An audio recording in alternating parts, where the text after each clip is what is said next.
Welcome everyone to our watch party, our matinee, I guess, if you're in the USA, and we're watching Play Misty for Me from 1971. My guest is Mr. Dan. Mr. Dan and Horrors channel is awesome. Mr. Dan, hello, welcome. Hello, thanks for having me.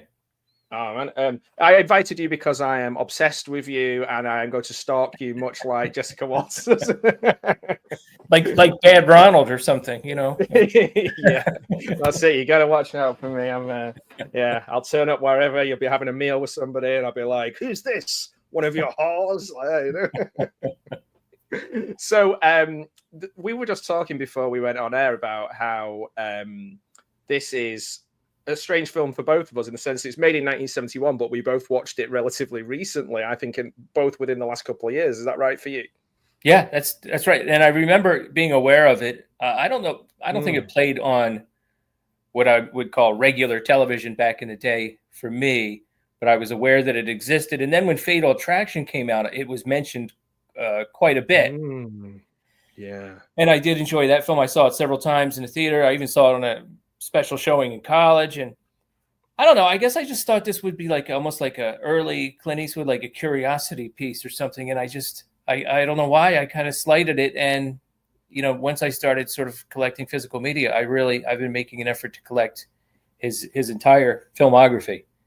And I got a compilation, and my friend on the Night Watch Zone, they did a show about it, an episode where they talked about it.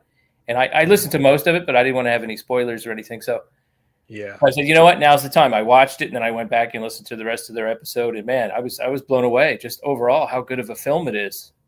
Oh, it's so good, isn't it? It's, you know, for his directorial debut, it made a decent amount of money in the box office. It's got good ratings across the board. People seem to really like it. It is a precursor. I know you mentioned Fatal Attraction. You know, we kind of, from Fatal Attraction onwards, this kind of thing went sort of wildly silly.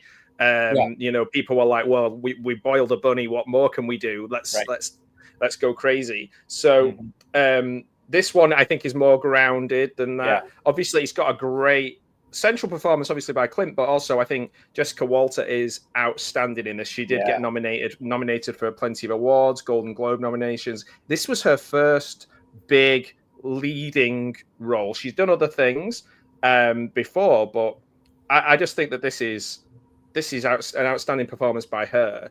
Yeah. I don't know about you, but I really like things set in radio stations as well, and I know that became a bit of a cliche with like spoofs people did of like Midnight Call, or like someone ringing in and going like, I'm going to kill you. But I actually really like that, maybe because I like things where people are kind of trapped in a small area. I don't know. It's an interesting one. So I've made a little tribute for Jessica Walter that I'm just going to show up front before we start the film, if that's okay. Yeah, great. And it's just because I just wanted to put things on it. She's always been an actress that puts a smile on my face. Obviously, she's in comedy, but she's done so much. And in this film, it shows what she's capable of, like how incredible she is. So I just put a little bit of everything's in here. So it's only a minute, but I'll just share that with everybody now. Great.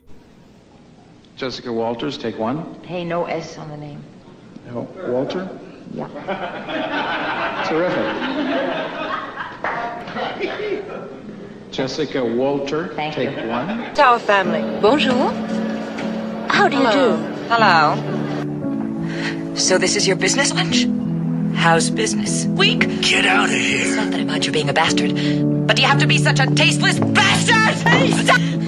She's nothing.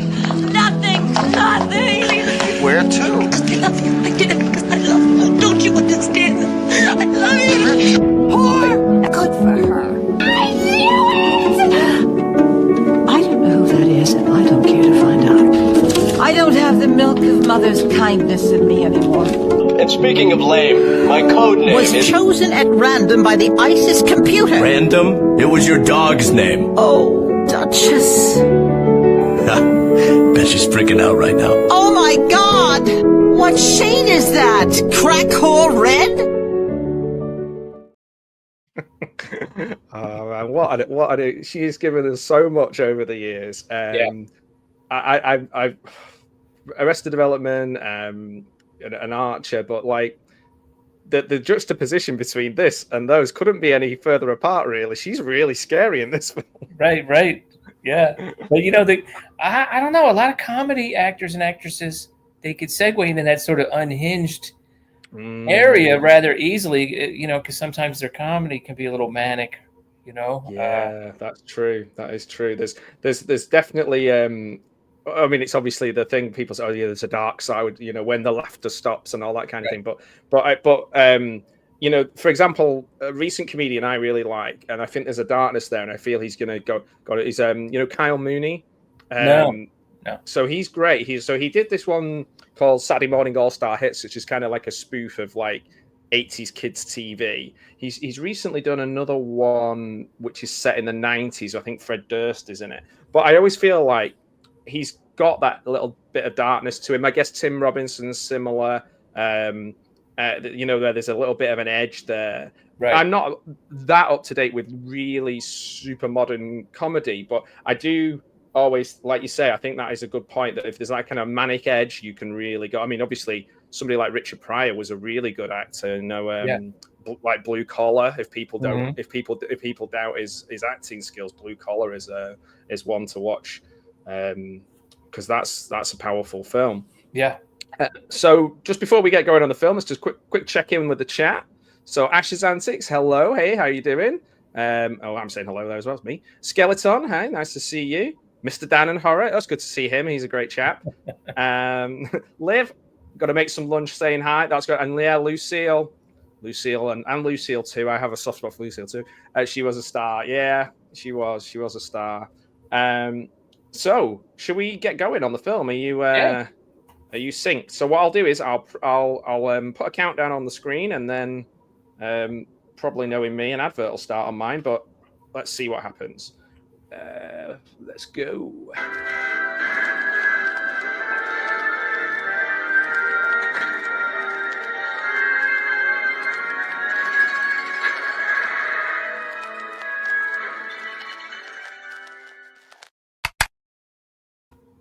Boom.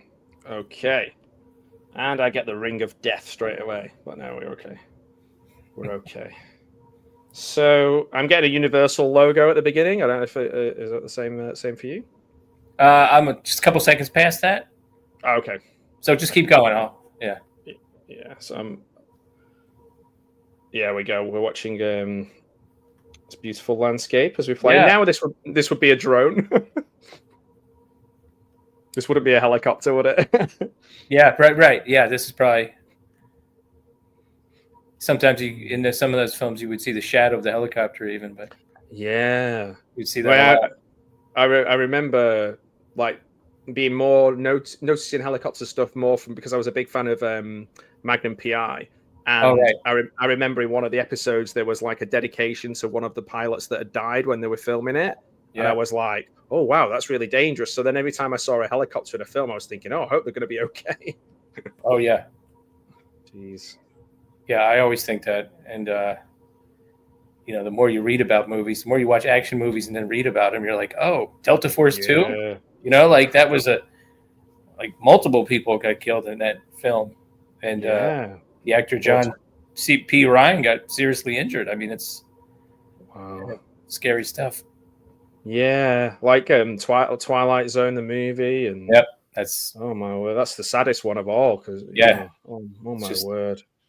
And even watching, I was watching, what is it? Dirty Mary, Crazy Larry. There's scenes in that movie. Mick Morrow is in a helicopter chasing them, and the helicopter is touching the car, and it's just like, oh my gosh, it's hard to watch now because you know what happened, like a decade later. Wow. Yeah, I find it hard to warm to John Landis. Right. To be honest, also I also find it hard to warm to anybody called Landis. To be honest. Like Max Landis, I found quite objectionable as well. Right. Saturday Morning All Star Hits, I think, is on Netflix. The new one, which I think is called Y2K. I'm not sure where that's available, but I want to check that one out myself. I think Fred Durst is in it as himself. So here we go, co-starring Jessica Walter. Mm-hmm. what a great font this is as well. This is super 70s. Yeah. It's like what's that show that Goldie Hawn used to be on? Oh, Laughing. Yeah, it reminds me of that. Yeah. Was His- this type of music ever on the radio, or was it only on the radio in movies? I don't know. Yeah, I think you're right. I think possibly only in movies. Like kind of Generic. generic. Yeah, You know what I mean? Yeah. Like, But of course, there are some good. Obviously, there's a very famous song in the film. Obviously, so there's some pretty decent songs in this. And this is a film. We're going to see some scenes at a concert, and he's playing a DJ. Clint Eastwood was like, he's a musician. He's a lifelong music fan. Plays the piano. Directed movies about jazz. So that really shows in the film. Yeah, and it's funny because I don't know, maybe because he's kind of, I don't know, I'm not like the world's biggest Clint Eastwood, because he's kind of stiff and quite straight. Right. And like, I don't think of him as like a sort of laid back, cool jazz musician, When I first learned about that, I was like, jazz? That's his thing? Yeah. Didn't seem to fit. No. But then again, you wouldn't think of it about Woody Allen either, because like... right. Yeah, he's almost like too. You'd think he'd maybe overthink playing anything. Right. Yeah. I do miss having these kind of what we would mainly look at as end credits now. Yeah, at the beginning, showing us the scenery. It's really nice stuff. Well, they had this helicopter for the day, so they were going to use it, I guess, right? Oh yeah. I mean, what are we? 4 minutes in. So yeah. We're telling a story. We're not rushing into it. So I don't know anything about Errol Garner at all. No, not really. I like this is a nice cart here. So sweet. It's funny because this is written by the lady who it started off as Clint's secretary, I believe, whose name Joe Hames, and it's again. I mean, she passed away in '78, but she co-wrote Dirty Harry, and it's interesting. These kind of, I was talking to somebody in a podcast the other day about Deborah Hill, and the name escapes me of the lady who helped work with Robert Bloch doing Psycho, and how they, and again that probably proves why it's such a shame that they're being kind of forgotten by history, in this case as well. It's obviously Clint's going to be at the forefront of this, isn't he? Right. Yeah, exactly. Yeah. But that's true. I think amongst fans, people like Halloween fans know who Deborah Hill is, but you're right. Yeah. More casual fans, they think it's like 100% John Carpenter, and it's not. That's not the case, really. Yeah. He had such a big group of creative people who were amazing, but I think she gave it that authenticity of the female voice and also a little bit of sensitivity to some of the characters that maybe isn't there in some of his later films, so you can kind of see what she brought to the table a little bit more. Yeah, and even like Argento had Daria Nicolodi, Yes, yeah, and she brought so much creatively. I'd be interested to see how she's thought of in Italy. Right? Yeah, I don't know. I would hope that she would be somewhat popular and recognized. Yeah. Hey, Shimalos, how you doing? Thanks for joining us. All these records on the thing. You could have a studio now with no physical discs in it. They're starting up a radio station in the area where I am, which is quite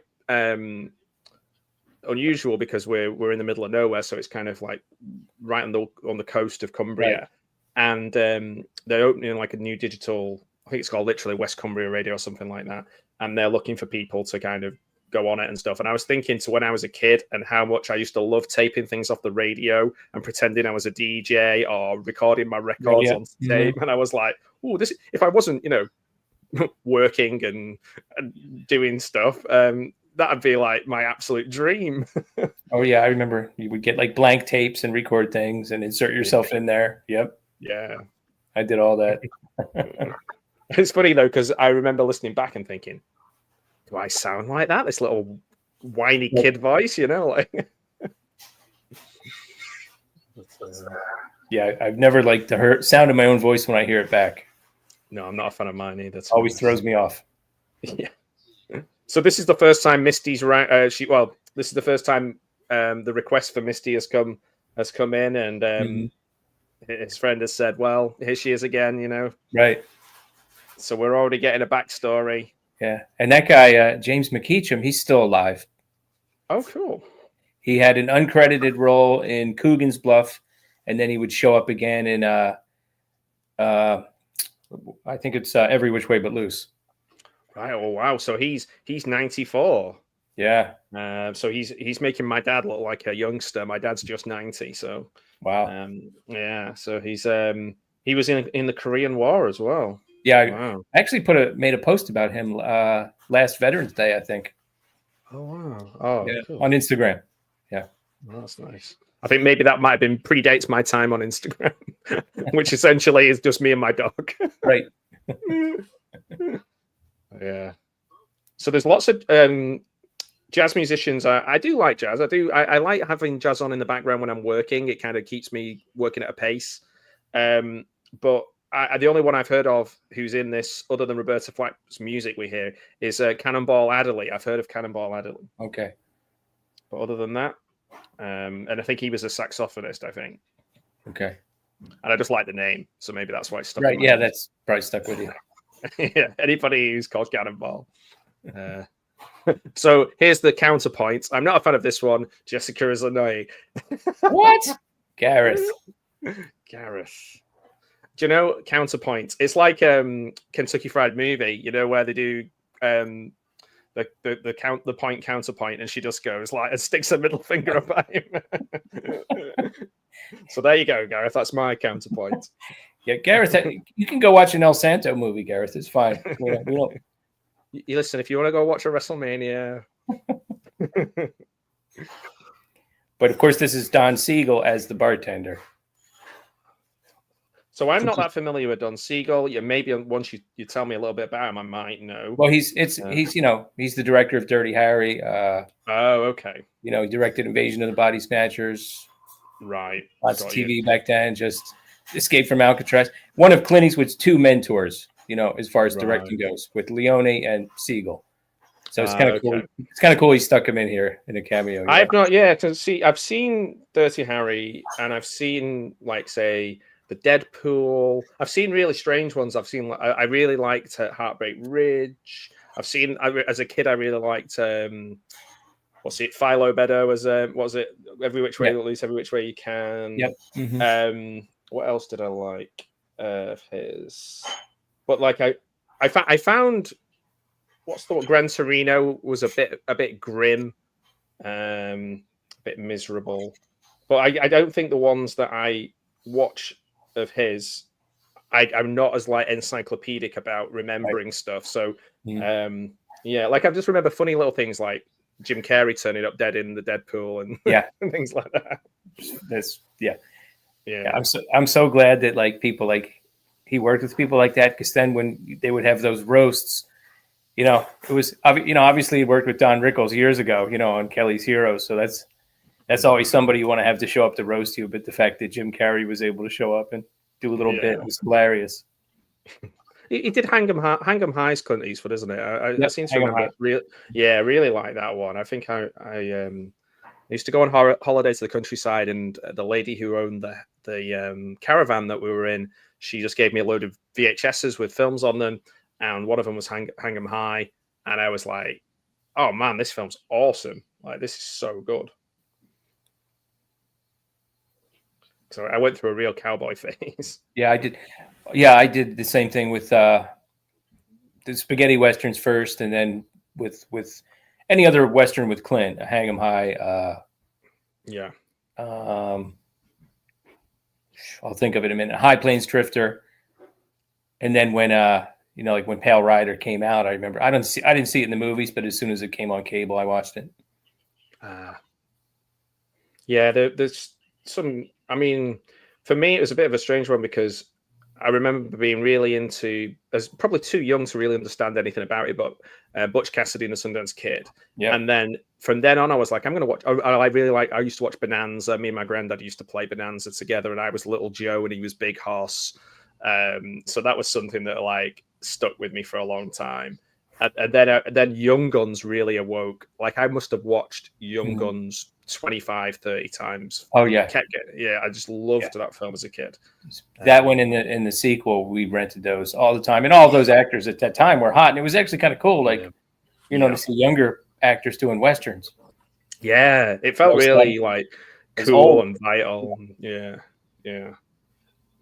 I just like quote. I could probably quote every line from Young Guns, which is insane. That it's just so burnt into my brain. Yeah, I've been actually really meaning to go back and check that out again. I haven't seen it. Yeah, it's probably been a good few years since I last watched it. So this is the biggest mistake that Clint makes in the entire film. Absolutely. Yeah, she does it well in the sense she does it well. She does it well in the sense she plays a slight insanity, but just enough attractiveness to be believable that he would sleep with her. Mm-hmm. But there's also like a vulnerability there that I think, because it's the 70s, and the bit that I showed in the clip earlier on where he's kind of manhandling her out of the restaurant and stuff. I'm not sure. Like it's a bit of I guess it's shocking because he's being pushed, isn't he? He's being pushed to the edge by her behavior. Yeah. He's pretty cool usually, but obviously right. this is extenuating circumstances.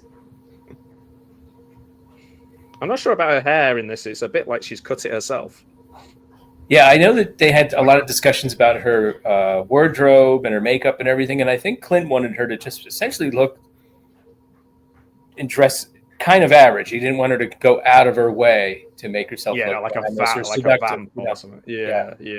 So the hair might be just a casualty of the era, yeah, true. Like Clint's sideburns here, just. It's so funny the name Evelyn as well. Like, it's obviously it makes me think of He-Man. Obviously, it's a bit more on the nose with the He-Man, where it's Evil Lynn. It always makes me laugh. Well, what's she like as a character? Evil Lynn. Really on the nose. And I don't really know much about. I know Donna Mills is in this as well. I don't know a lot about her. For some reason, in my head, I was like, "Oh, I bet she's related to Hayley Mills and all this." But I was saying, "No, that's Sir John Mills, and that's the British Millses, and she's got nothing to do with them." Hayley Mills was really on my radar when I was a kid. She was in a lot of Disney programs and shows, and we had a Sunday night Disney show, and they would have movies in 2 parts, and she was really cute. Now Donna Mills is just one of those names from the 70s that I know, but I don't really know what she's famous for per se. It's just it's funny because they were saying that like she was kind of in the scene and people knew her. She was kind of a bit of like an inspiration for certain things. So she was the basis of Sandy in Greece, like they based it on her. So that's quite interesting. Sandy. I'm more of a Grease 2 man myself, if I might. Oh, really? Yeah, I'm more of a Cool Rider, more of a Maxwell Caulfield guy. I'm probably never going to get the chance to recommend this again because I'm never going to talk about Maxwell Caulfield again. But the Charlie Sheen and Maxwell Caulfield film, name escapes me. It's a very basic name. I can't think what it's insane. Like it's like an insane serial killer film. A very young Charlie Sheen, a very very young Maxwell really? Caulfield, and it's really underrated. And nobody ever really seems to speak. I used to get it for like £1 in the Boys Next Door. It's called. Oh, okay. I remember the title. Yeah, from 1985. I don't think the name does it any justice. It was actually written by James Wong, and it was directed by, and I'm going to butcher her name, but Penelope Spheris, who Oh, did yeah. Wayne's World and Mm-hmm. such films. So it's a really well made. It's quite a scary film as well. Like there's a lot of they just enjoy killing these two guys. They just love killing. I'll have to go back and check that out. Yeah, it's a good one. I got it in a box set of £10 10 films for like £2 or something. So she's back in the house again now. I think the hat does her more justice than the haircut. Yeah, it's kind of cute. Yeah, Even it's though very Annie Hall kind of thing. he got his first kind of warning there, but Yeah. 2 minutes later he brushes it off. Oh well, Yeah. He kisses like I imagine Clint Eastwood would kiss as well. Right. Like he's doing it, but I'm doing this functionally. Right. She's got a cool car as well. Yeah. I don't know much about cars, but is it a Mustang? I don't know. Yeah, I don't know. I try to pick out the make and model usually when I watch these films, but 'cause I'm not one that can look at it and recognize it. Yeah. I always remember Zach Morris having a 1965 Mustang, and I was always like, I want one of those. And then, strangely, I was in college in a tiny little village outside of Greater Manchester, and somebody just pulled up in one, and I was like, "This is insane! Like, how have you got this? How have you got this into Britain?" Probably run out of petrol halfway down the road. Right? Yeah.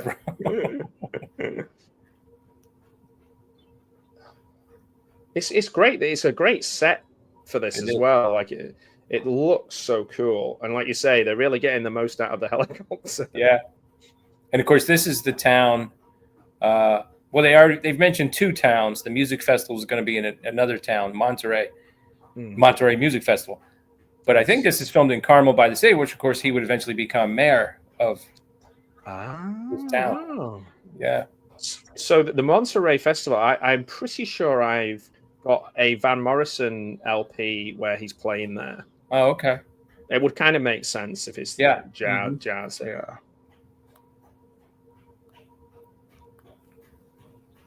One of those people, Van Morrison, that I absolutely love, but I've got even if he was like doing signings and stuff, I wouldn't want to meet him because I know he'd be mean.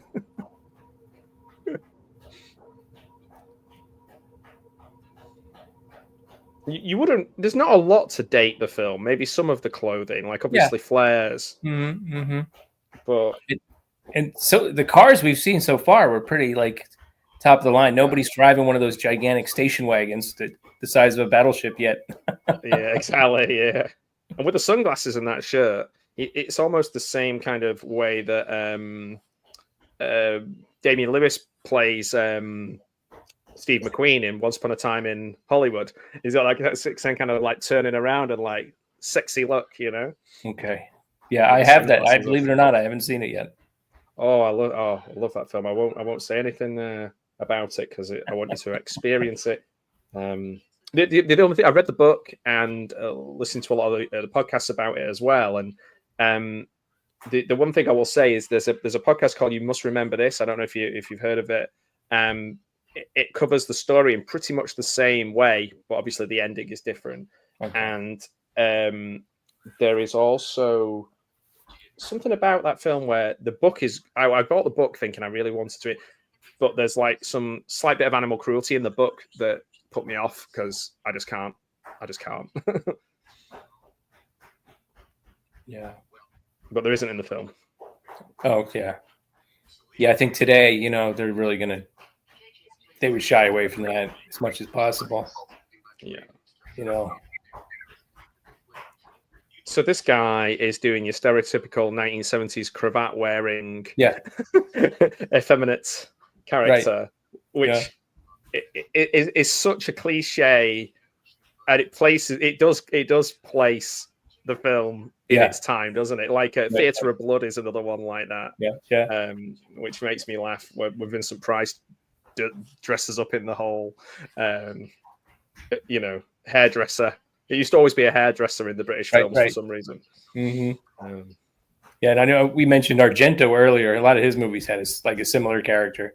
Yeah, Middle-aged guy who was like the landlord. He would be like, Yeah, be You like, know? ooh, hello. And if you're watching the dub version of those films, it can get pretty cringy, because Yeah. the actors are going overboard to let you know that he's gay. It's like, oh gosh. Yeah. It's like what's in Cold Blood? Like every gay person is basically what they just go off Truman Capote and what he sounds like, and they're like, that'll do, that'll do. Yeah. Oh man. There's a station wagon you were. Yep, I did catch a station wagon. Yeah. Lots of vans too. Yeah, true. She's got a cool look in this, I think, as well. I'm going to say Haley Mills when I mean Donna Mills. Donna Mills. She's got a cool look that would translate now. Yeah. Mm-hmm. So the one thing about living by the beach, and I've only lived by a beach for a year and a half. I've literally just moved in today. Is that I love taking my dog for a walk down the beach. However, everybody else does. All right. And these days, it can be pretty hairy with big dogs come tearing over. So I really do time when I go. I mean, it's as close to a private beach as you can get because there are times of the year where it's so cold that people don't go on the beach at all. So yeah. I'm pretty lucky.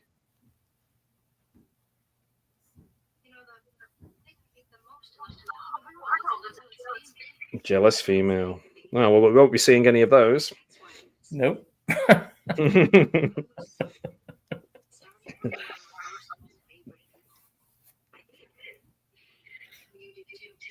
So it is beautiful scenery, though, isn't it? It is. It really is.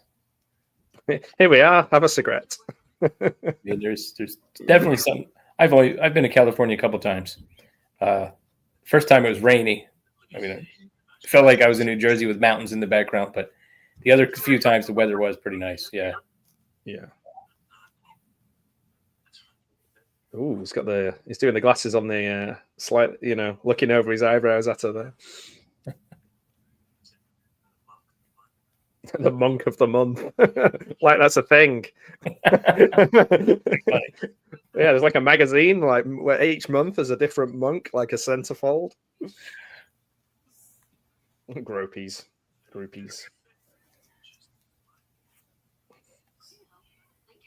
How tall is? I don't know this off the top of my head, but how, like, without wanting to sound like the guy who's on that in your house where he's like, how tall is that guy? How big is that guy? Art Donovan when he's watching the wrestling, he's a big guy. How tall is he? Well, how tall is Clint Eastwood? I think he's 6'4". Oh wow, he's not all like most of the time. I think he makes an effort to stand up straight. Yeah, occasionally when he's with somebody a bit smaller, you'll see a bit of a stoop going on. Mm-hmm. But I get that. I think even these days, we're all a little with mobile phones and stuff. We've all got to be more conscious of that. Oh, I've developed some really bad habits. Me too. And you mentioned the glasses too. The combination of the glasses. Sometimes I do this thing, so I'm bending over to look over my glasses. Instead of reading the right way, which is I'm at that point where I have to. With some things, I take my glasses off to read them, which I think is something to do with the elasticity of your eyes. Not being able to adapt to things in the same way as it could before. And I was like, oh, damn, like I just got new glasses. And then it was like, I'm still going to have to peer at things. Right. 6'4", 1.93 meters. Yep. It's a tall drink of water. Yeah. They use, I've been watching Rawhide. I'm working my way through it. There's one funny scene where he absolutely manhandles this little guy who's afraid of him. The actor must have been like 5'4", but he like grabs him by the collar and just drags him around. It's he's definitely a big guy. Yeah, there's actually I know the theme song from it, but I don't think I've ever watched a full episode. Now, the guy, I think he's going to be the police captain in this because he often played the police captain. John Larch. He was in the first episode of Rawhide. And then he was in at least one subsequent one.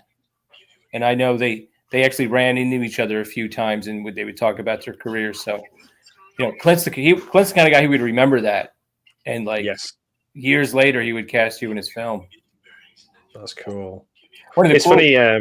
Sorry, go ahead. Oh yeah, was I think it's Sudden Impact, the one the waitress behind the counter that's putting all the sugar in the coffee.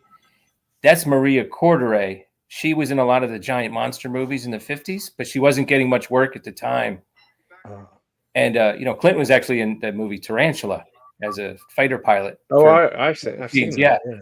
So he knew her, so he cast her basically so she can continue to get her health benefits from the Screen Actors Guild. Oh, that's cool. That's a nice thing to do.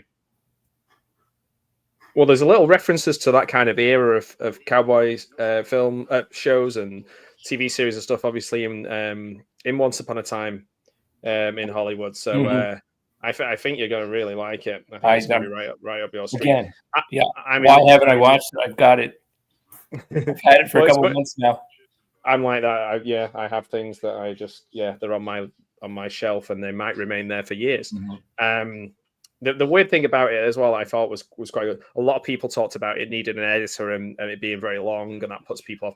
For me, I watched it, and then my friend who said he couldn't make it turned up, and I didn't want to let him know I'd already seen it, so we watched it again. So I watched it twice, back to back, and I honestly was fine with that, and it could go even longer because just being in that world of Hollywood at this time was just for me just a delight. I just absolutely loved it.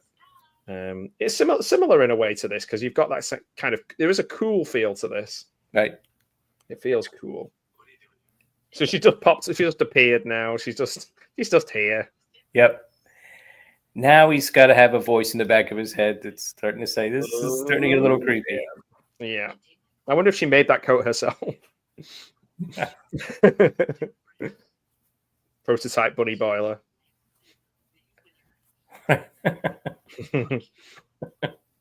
And that became such a thing that people used to say so much in the 80s. I don't know if it was the same in the US, probably was.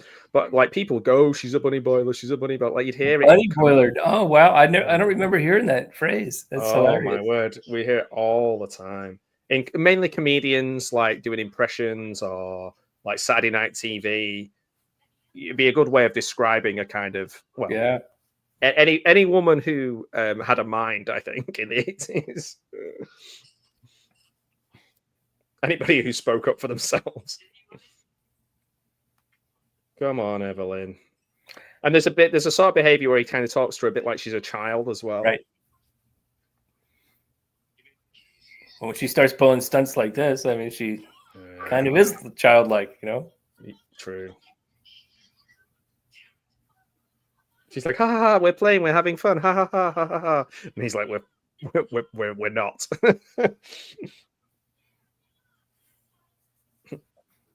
I love it when she turns and she gets like, get lost, assholes. Like you see the mask drop very quickly.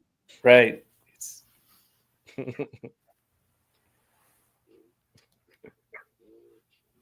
I love the fact that he nearly drove off with the door wide open. Right. He's in such a rush to get away. Yeah, I can understand why you left that in. Because you would, wouldn't you? You'd just be like, I need to get the hell out of it. Oh, yeah. You wouldn't put your seatbelt on. You'd just go. Problem is, she knows where he lives. She knows where he works. Right. There's no way around it. Now, this is what I would call the classic Clint Eastwood jacket. I'll be honest, I love this look. And I used to wear, in early 2000s, I probably wear a jacket like that, but particularly like a Wrangler one, almost identical to that, every day. I would wear that every day, and people would literally call it a matte jacket because they'd be like, "Oh, you should buy that. It's like that's a very matte jacket."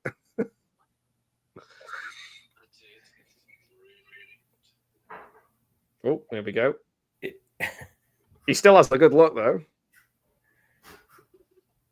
even though he's disapproving. He still gives her the up and down. Right. Oh yeah. Her face there is like great. Yeah. But she's got the perfect eyes to play a stalker, though. Yeah. Wide expressive eye. Yeah. Well, one of the things she can do, she like you say, is very expressive. Is when she does that kind of drunk wink when she's in Arrested Development, where she can kind of wink and make it like feel like the wink is completely separate from the rest of her face. It's so strange. The Lucille wink from Arrested Development, but it reminds me a bit of how Roger Moore could do that perfect eyebrow raise, right. or like The Rock. Oh yeah.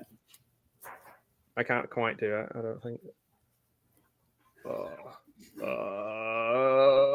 That's my Roger Moore.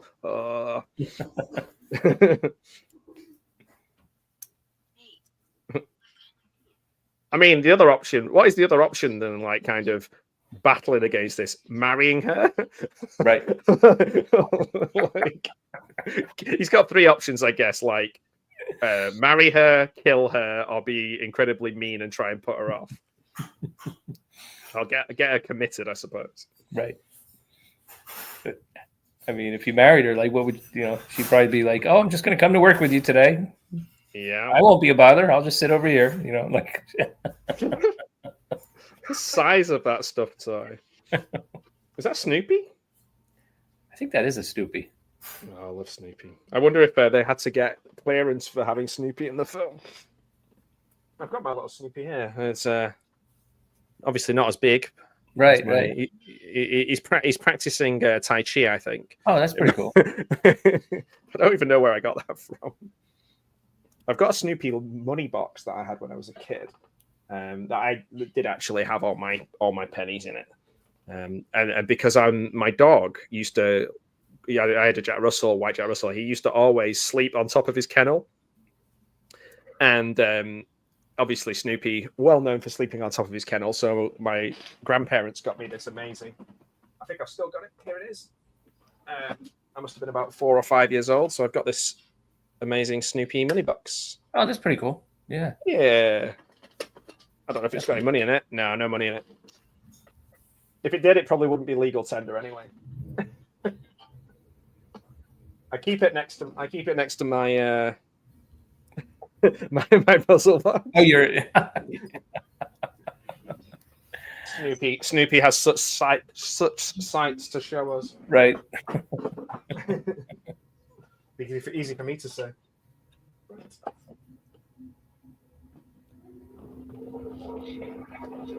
And he's getting a tension headache a lot of the time now. He's kind of furrowing his brow and feeling his closing his eyes.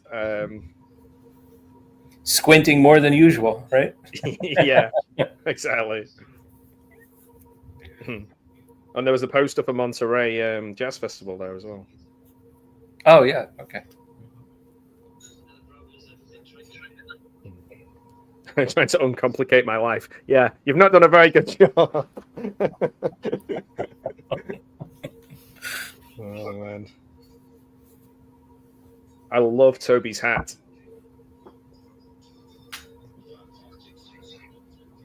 Yeah, Sorry, not Toby. He's not called Toby, is he? Jeez, what's he called? He's called Al. Yeah, okay. Obviously, a difficult name for me to remember. Al. Yeah, that's a 70s kind of a hat for sure. Yeah, it's. I think it feels like it's slightly too small. Definitely. Because those ones, like the 90s Manchester bands, Happy Mondays, and people like that, they'd wear these bucket hats, but they'd be right over almost. Yeah, they'd be see their eyes, like pretty big. Yeah. Yeah, they became quite popular again, like last year, I think. Or certainly over here, because the stuff that I listened to when I was younger is now retro, I think. Right.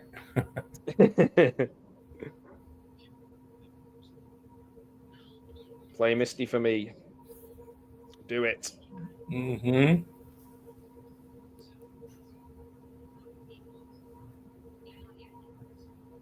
Oh, the old answering service. That's... Yeah, that's crazy, isn't it? To like, and even like the old radio and telephone exchanges where people would like unplug them and plug them into it. It's just wild. Yeah. I mean, there's whole movies made about girls that get up. Imagine going to work to take messages for someone else's phone. It's like, what? Yeah. Oh wow. And we talk about things, automating and AI and all this kind of thing, taking jobs away. But like, it's an ongoing process. Yeah. I don't think anyone. I don't know. Maybe some people are. Maybe if you were super nosy as well. But like, I don't think anyone's missing being like taking messages for people. Right. Maybe. I don't know. Well, you had the novelty answering machine. Yeah. Like, Believe it or not, Georgie isn't at home. nobody's home. Nobody's home. Nobody's home.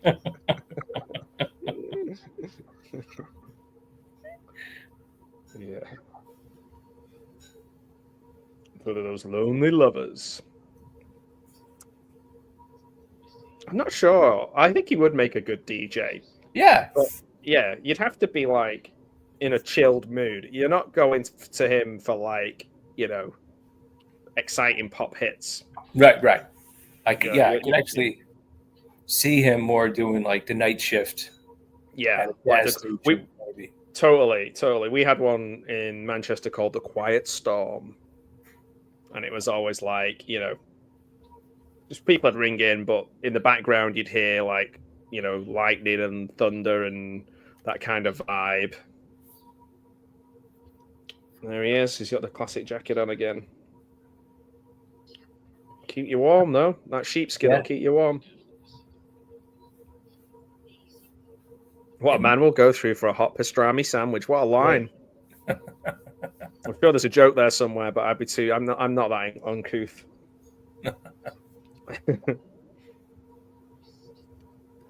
The thing of recently, speaking of, there was a guy in the next village who was giving away like 30 sheep skins, just giving them away. And I was like, if I can think of maybe how to use them for something, then I'll have them, like insulation or something. Hey, make a jacket like Clint's, Yeah, work on it myself. Yeah. It'd look great if I made it. Right, Evelyn, knock it off, love. He's actually got longer hair than her, hasn't he? Yeah. Jesus.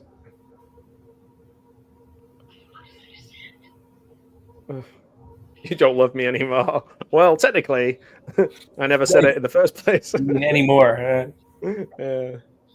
Not in words. Oh dear. This is where we're going down a real... Your eyes told me. Your actions told me. I mean, it is totally possible in life that something means a lot more to one person than it does to the other. That's the scary thing. Yep. And I think in order to kind of access this film and get that fear, you have to believe that, like that it can go that far. This is the extreme of that, because most people just go, "Oh, okay, I get it. You didn't really like me. It was just a thing."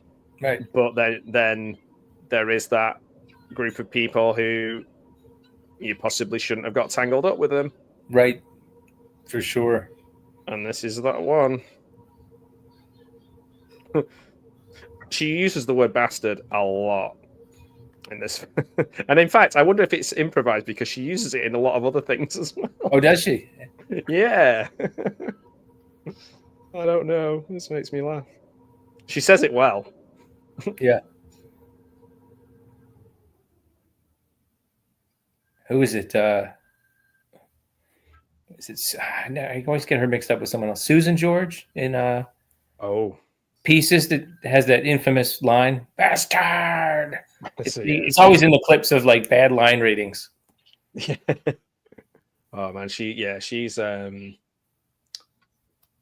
amazing, Susan George. Yeah. Have you seen a film called Die Screaming Marianne? No, I don't think so. That's a good one. She's in. It's a Pete Walker film. So I like all the Pete Walker horror films. Frightmare and but Die Screaming Marianne it's an interesting one. It's quite unusual. But Susan George is amazing in it. Yeah, it's really good. Hope I'm thinking about the right person. Christopher George's wife. Oh, okay, maybe a different. Is that a different George? It might be a different Susan. It might be two Susan George. But the one I'm thinking of is like British actress.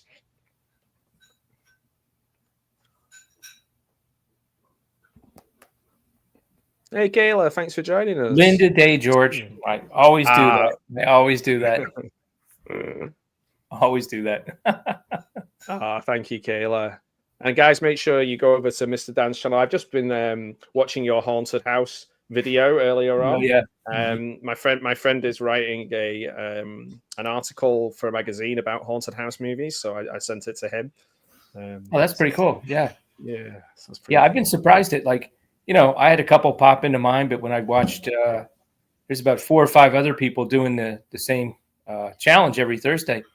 A lot of them pulled out some ones that I wouldn't have considered, like The Fog, which is, there's ghosts in that. Yeah, I wouldn't have thought of that. Yeah. And then, some of the comedy ones, of course, like Ghostbusters. Somebody else had The Frighteners, which I wouldn't have thought of, but that works, I like the Bob Hope Cat and the Canary. I think that's really good. Yeah, I don't think I've seen that one. I've got a couple Bob Hope films here, but I haven't watched them yet. I've seen a few different versions of the Cat and the Canary. I think that's the best. Might not technically. I mean, it depends what people are using to classify as haunted house films. Right. I'm quite generous with the description. Yeah, some people will be like, technically that was a demon, it wasn't a ghost. Well, yeah, or like, oh, that was someone pretending, or right, a hoax, or it's not technically a house, or right. But things like that don't worry me too much. No.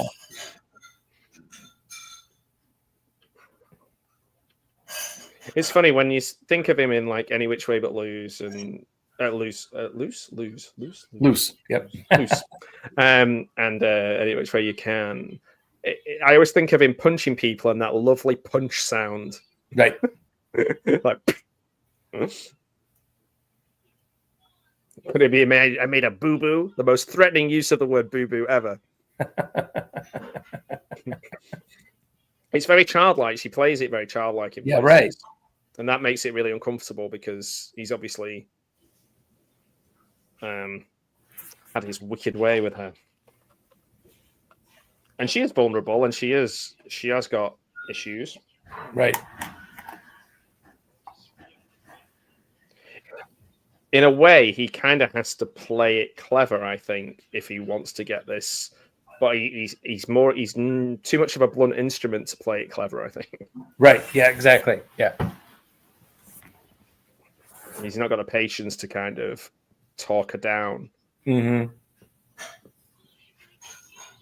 Yeah, you think about all the characters he played, just, he looks at everything as black and white, Yeah. If you're a cop or, if you're Josie Wales, this, like, you're on this side or that side. Yeah. Yeah. And I think that's possibly why, when the little bits I've read about his marriages and things like that, I imagine that is, if you are a very black and white person, when you're on the out with him, you're on the out. Right. When you're on, and that's it, you're done, and you get nothing, and you don't get any of my time or any of my money or any. You don't exist, Mm-hmm. So it's an interesting, because that's definitely translated into his films, hasn't it? Yeah.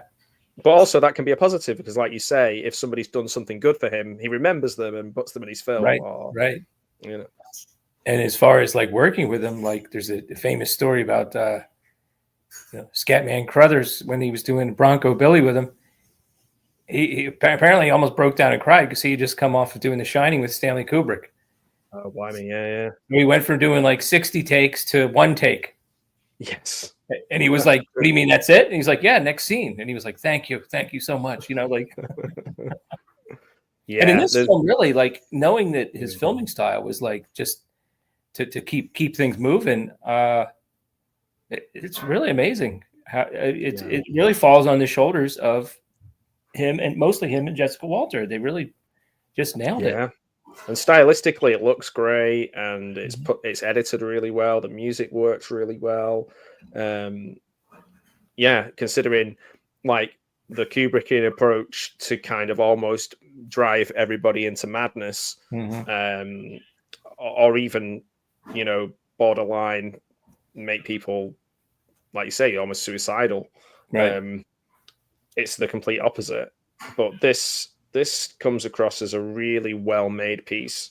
Yeah. Like even like Outlaw Josie Wells, there's one or two scenes where I'm like, you know what, you could have done a second take for that one. You know, where someone's like moving too slow in an action scene, but his style was to just go to the next, just keep it moving. Yeah. I mean, that's an interesting transition there where she's got blood all over her and it kind of it fades rather than cuts. And yeah, he goes about this the wrong way, really, because if he just kind of then got her into the hospital and, you know, there's no intimation that he's done anything wrong. Right. So he doesn't have to hide this. And then she might be able to get that mental health support that she needs. But instead, he keeps everything under the counter, because he's concerned about his, I don't know. I wonder why he does that. Yeah, I don't know. I would have tried to,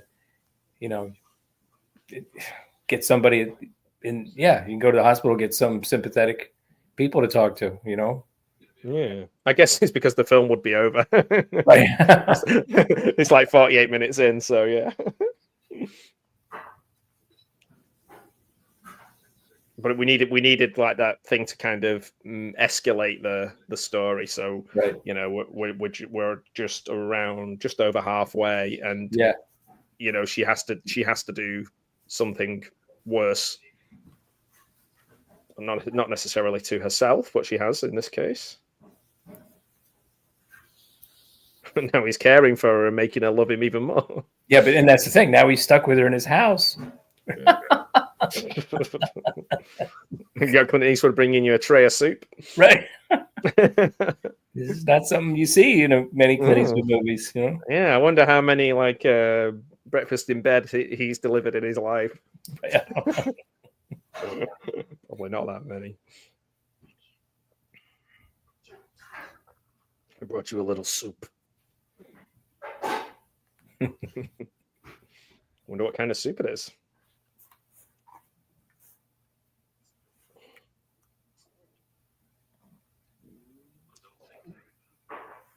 Don't think about it. Just drink your soup. Get off your horse and drink your soup. That's what John Wayne would say.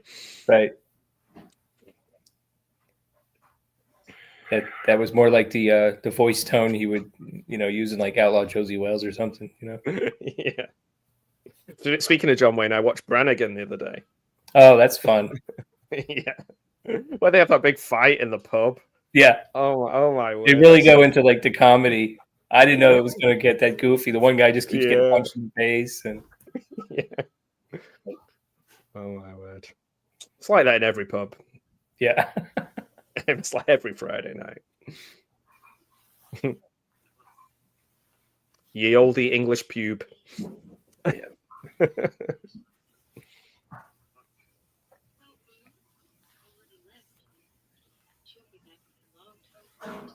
So if I remember correctly, he can't help himself, can he? In this, yeah, he's like he just. I mean, it sucks, right? But just stay home and take care of her and ride it out and get it over with, or try to. Yeah. He's not going to be able to do that, of course, but yeah. I feel like it's definitely within his character to just go over and have a liaison with the roommate. Right. Because he just literally, he would make the same mistake again because it's like, it's there.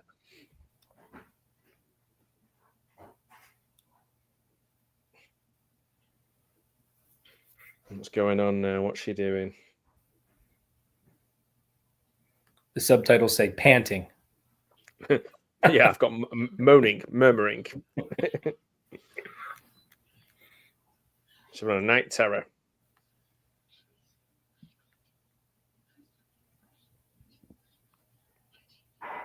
Oh, hey, Jamie. Oh, it's one of her favorites. Wow. Oh, cool. Oh man. What did you think of it as a? Well, I imagine you'd have been. Yeah, it says when you were young. So, what did you make of it then? Because I remember it being on ITV, like quite late at night, like an 11 o'clock movie. It was never like a 9 o'clock. Mm. Yeah. And if this was available to watch when I was younger, I may have passed on it because the other Clint Eastwood movie that I watched that was like atypical was The Beguiled. And I was pretty young. I was very young when I watched that, and I was like, "What the heck? What is going on here with this movie?" You know, that was not.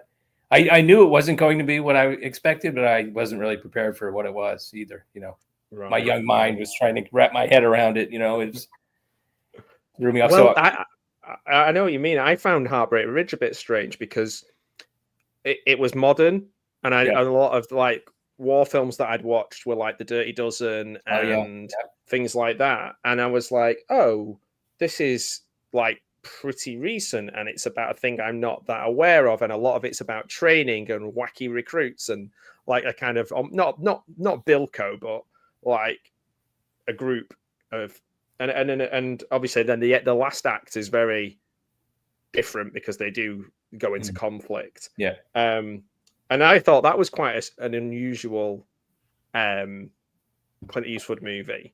Yeah. But I really liked it. I really liked Heartbreak Ridge. Oh yeah, I think the movie might be as long as the actual conflict itself. I'm not really sure, but yeah, but that you know, unless that was the only conflict around, I guess, and it was recent that he could make a movie, you know, where they spoiled for choice now. Oh yeah, spoiled for choice. Loved it. Early 80s. We watched it on HBO. She was pregnant, so I had to. Oh, 81, right. Cool. So I definitely didn't watch it in 81. I think I would have been 3. So that I would probably not. I probably didn't watch it then. But yeah, wow. It's interesting that you loved it. I wonder what, as a child, you would have got from this. Maybe. I mean, she's definitely an engaging character. It's not a boring film. There's a lot happening. No. And a lot of films, I think the first 3/4 of it would have been like, is she a psycho or not? And then the last quarter would have been like, she's a psycho. They pretty much got right to it in this film, you know? Yeah.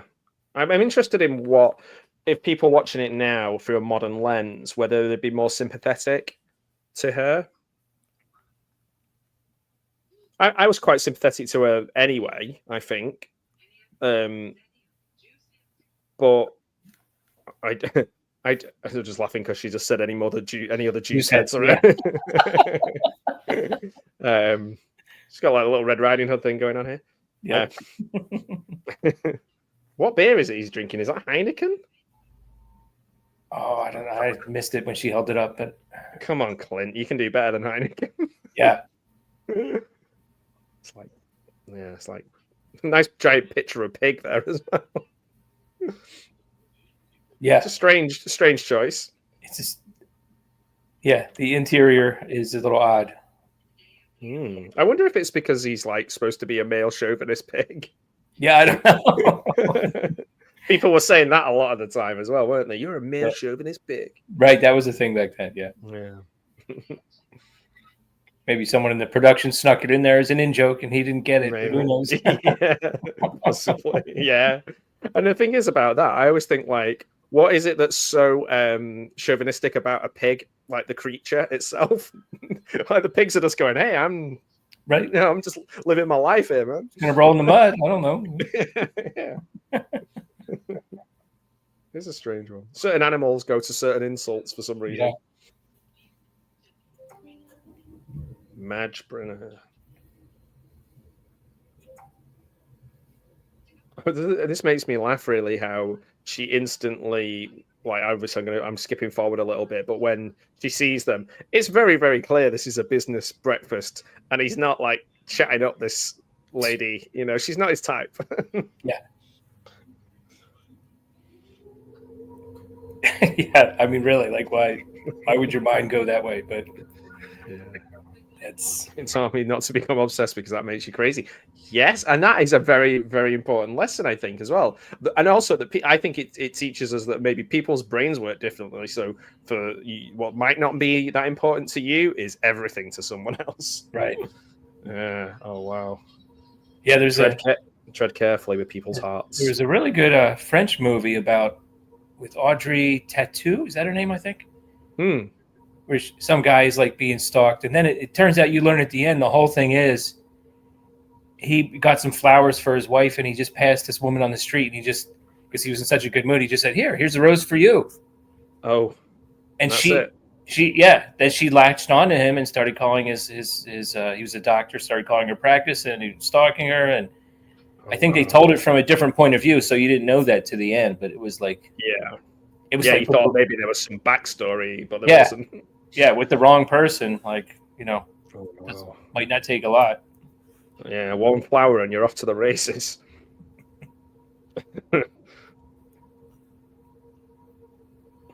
I've never been in that position. I think I'm too oblivious. Right. I'm too oblivious. Even if somebody did like me, I would just probably not even know. Somebody has to come out and tell me if, what they're thinking for me to know. All gussied up. Yeah. You're all gussied up. Like the Marquis. Yeah, Marquis de Sade.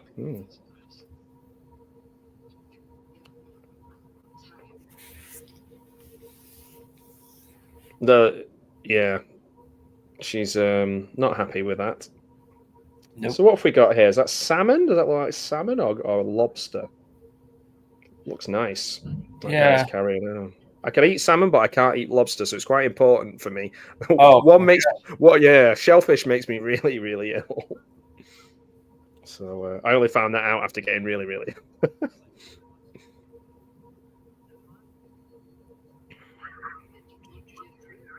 So this lady's got a bit of a Doris Roberts look.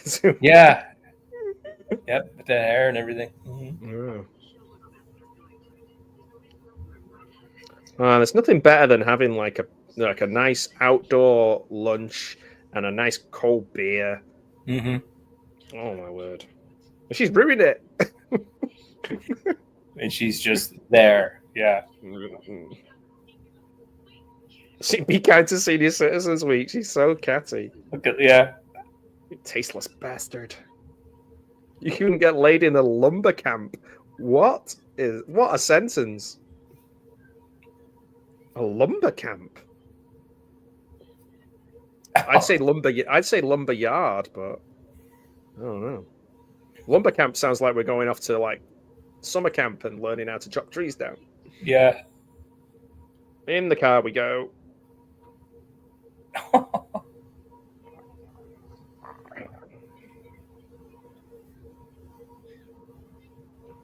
Gareth's like, I'm not having this. She's too irritating, too loud, too crazy. He's too chilled out to accept this crazy character. Yeah. He's too reserved. It's simply not British. Yeah, this must be a terrible feeling. Now he's got to go back down there. Oh, yeah. Everybody was just staring at him, like, oh, God. Yeah. What did he do to that poor woman? Oh, and she's left his demo reel, I think. Yeah. Oh. So he's like, oh, well, there's plenty of fish in the sea. Right. Off I go. So, yeah, so this is the prototype Sandy.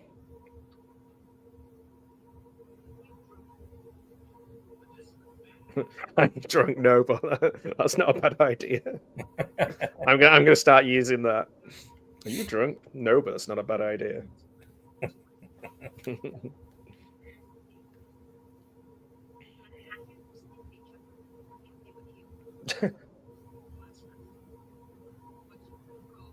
She's quite an interesting character, like the way she interacts with him. She takes none of his BS. Yeah, right. The truth would be very hard to believe. There's a lot going on in his life.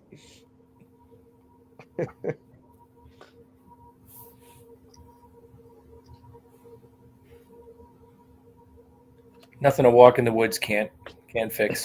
Yeah, let's just clear our heads.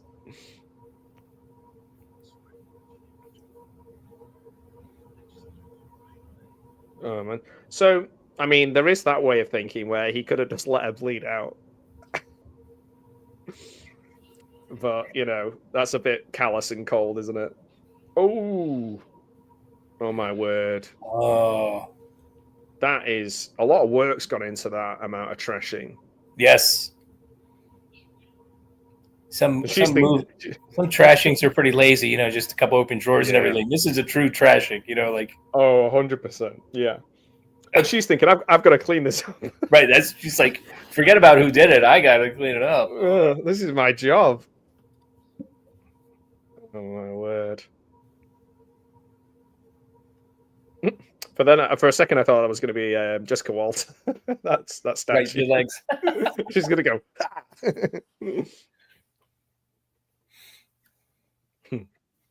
Holy crap. He really, I mean, he's got strange decor choices anyway, but I mean, it's going to take a lot of work to get it back to his former glory. Yeah. This lady looks a little bit like Wanda Sykes. Yeah, she does, actually. Yeah. Oh. She's still here working on it. She's like, oh, I'm not finished trashing the place. Oh, I'd forgotten the slashing. Forgotten the slashing. Yeah. This is a horror film. Pretty much. much. Is a slasher. Yeah. I mean, this is where I lose my sympathy for her, to be honest. Yep. It's just not on. It's just not cricket. Right. I don't know. I think we should give her another chance. See what happens by the end of the movie. Who knows? She got blood all over the curtains, and I was like, that is going to take a lot of work to get out. Yeah, now she's hurting people, that have nothing to do with her. Exactly. Isn't it interesting? It's like there's some giallo elements to this now, and I wonder if Clint and the team who wrote it, I wonder if they had watched or been influenced by any Italian films. I'd have to be quite early, even black and white, possibly. Yeah. Birdie. She's still with us. Mm-hmm. She's a tough old birdie. Yes. Here he is. There's John Larch. Yeah. It would take you out of this if he came in and the detective was Leslie Nielsen. Right. I mean, you know what though? Casting wise, that it could have happened because he was still playing those roles back then. Totally. It'd take us out of it in 2025, but maybe not in 1971. Yeah. Oh my word! So is he more upset about the house or more upset about Birdie? I hope he's more upset about Birdie, but I would hope so too. A casual acquaintance. Well, she tripped and landed on my. No, okay, no.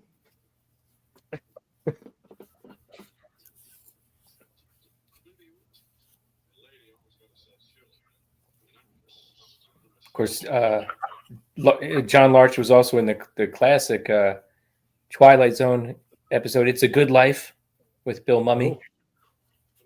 Oh, I've not seen that one. I've only seen a few of the classic ones. The one with the plane one with the on the wing. Gremlin and Shatner. Yeah, of course. Yeah, I've seen a few. And I've started watching The Hitcher the other day because it's mentioned in the podcast that that's we're just finishing off for Steve's ghost stories that we're doing, and he mentions The Hitcher. Or The Hitchhiker, sorry, not The Hitcher. Hitchhiker, yeah. I knew you meant that, even though you said Hitchhiker. Yeah, now I've only got like a best of DVD of that. That doesn't, I don't know. I think that's kind of hard to get the whole series anymore, but it's only got like 10 episodes on it. I watched about half of them. I think a lot of them are on YouTube. I think a lot of them. I know The Okay. Hitchhiker is. Yeah, I did have a box set of it, but I saw how much it was going for on eBay, and I was like, well, I'm gonna put it on eBay. Right. Oh, okay. Yeah. Yeah. Yeah. I did that for a few things. Mhm. Some vinyl as well that were doing like movie vinyls that I was like, oh, I do like this, but I don't say £50 like this. Mhm. Yeah, I'm going to be going through some of my stuff and getting rid of it. Speaking of giallo, I watched one the other day, The Pajama Case or The Pajama Girl. It had Ray Oh, yeah. Milland in it, and I That's just in Australia, isn't it? That was yeah, set it's in Australia. It's just Yeah, yeah. kind of strange. It's just I couldn't get into it. It's just Oh, it's yeah. Is strange is the word. it's, Yes. I mean, I like the Ray Milland character. I wish we could have taken him and put him in another movie. You know? Yeah, because there's a lot of separate little movies happening in that film, Yeah. and there's a lot of abuse and a lot of Mm-hmm. weird. Yeah, it's just it's a bit all over the place tonally. It doesn't have a lot of, you know, killings or slashings or anything like that either. So it's like, No, it's almost like more of a. It's the sexual side of it that's yeah, more disturbing. right, yeah. But that's one. Like as soon as I watched it, I was like, you know what? I don't know. I don't know if I need to hold on to this one. You know? Yeah, it's on the Arrow, one of the Arrow's yellow sets. I'm not sure. There's Yeah. like a red one, a blue one, a Mhm. yellow one. I'm not sure. It's on one of those. I like that jacket he's wearing. Yeah, no, that's pretty cool. Yep. Yeah, I think I'm wearing exactly the same color. I just realized that's why I said it probably. And also, my hat is the same color as well. But I'm not wearing them. I'm not wearing them back because I feel like I look like I'm like some sort of theme pub or a delivery guy. Right. Oh, we got Roberta Flack. First time I saw you. Yep. This is one that would be played on The Quiet Storm. This would be a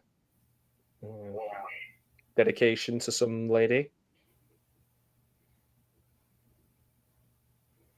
Definitely, man. Those coastlines are incredible. I could do with a bit of sun like that. I'm missing the sun. Mm-hmm. It would be nice. I'm not a big like sun worshipper, but this has been such a horrible winter. In terms of not so much snow and ice, but just like really cold and also very wet and windy. Yeah. That I'm looking forward to just being able to like go outside and sit in the garden without blowing away. Yeah, I tell you, I got to hook up. I went all summer. I have two, not one, but two projectors. My son got me one because I asked him for it for my birthday. And then my work gave me one just as a random gift. So I got two. And I went all summer, didn't hook up one movie outside. So I got to do like Gareth does and, Yeah. start watching some movies outside. Do like Gareth does. Put the old speedos on and sit in the paddling pool and watch Jaws.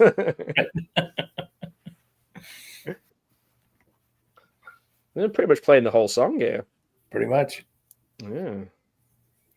Now, it's not like an overly long film. No.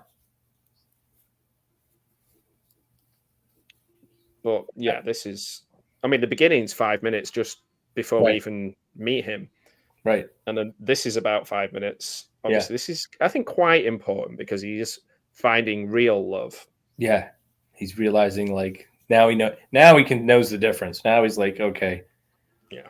The Donna Mills, this is the kind of person I should be with, Yeah. Not a psycho. The first time. Oh, we're in verse 3 now, I think, of this. Oh, blimey. Oh, no, they're wearing clothes. Are they? Is she wearing a bikini? Like a flesh-colored bikini? Oh, I don't know. Or is she just like really like defined? Yeah, I don't think she is. Yeah. Oh. It's like the Blue Lagoon, this. Right. Slightly older. She loves his shoulder.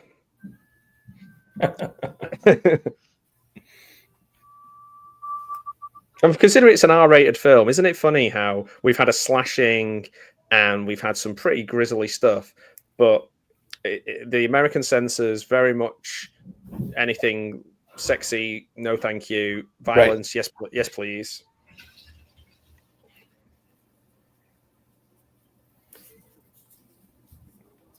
We're going to cut away before we cut away before we saw too much. That was an interesting mix. It's like her face appeared on his arm. Right, yeah.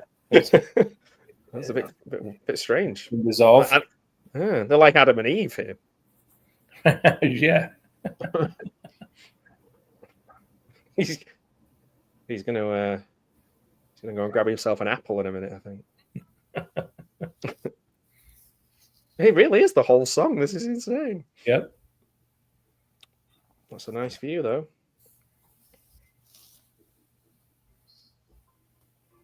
See, my view from our beach is on the left-hand side, we've got the wind turbines out at sea. And directly in front of me, we've got the Isle of Man. Oh, okay.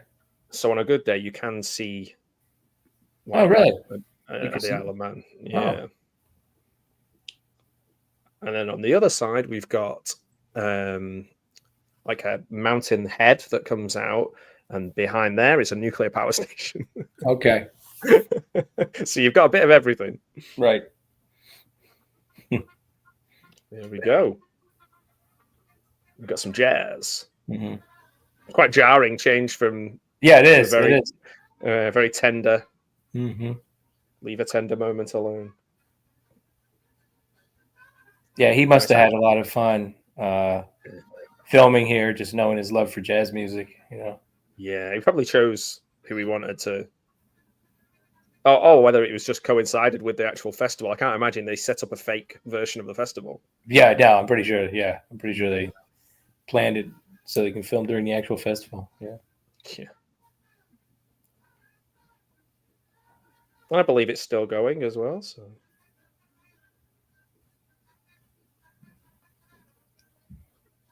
Hey, musician says, hey, that's my subtitle. Go ahead, play. You go ahead, play. Scatting continues. Mm-hmm. The scatting continues.